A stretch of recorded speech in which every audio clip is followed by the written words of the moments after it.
Hey guys, I'm Carson Calhoun. Welcome to the Power of Yoga.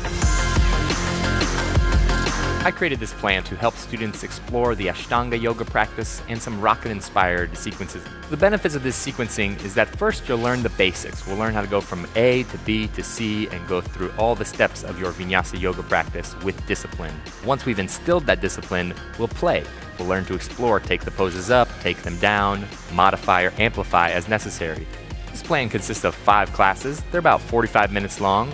Each class is going to be pretty physically demanding. You'll push your edges, break through some boundaries. You're going to leave the classes feeling a sense of accomplishment. You'll wake up after your shavasana with a smile on your face, a little bit of sweat, feeling extra energized. So the physical and mental benefits of this plan are huge. Physically, you'll get plenty of muscular endurance, strength. We're doing a lot of handstands, push-ups, all kinds of things. You're going to feel the burn in your muscles for sure.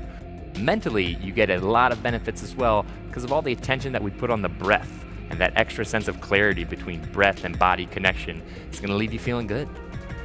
I'm so excited that you're joining me on this journey here, and I'm so excited personally to share my practice with you guys, the strength and the power of yoga. So with that being said, let's push play on the first video and get started.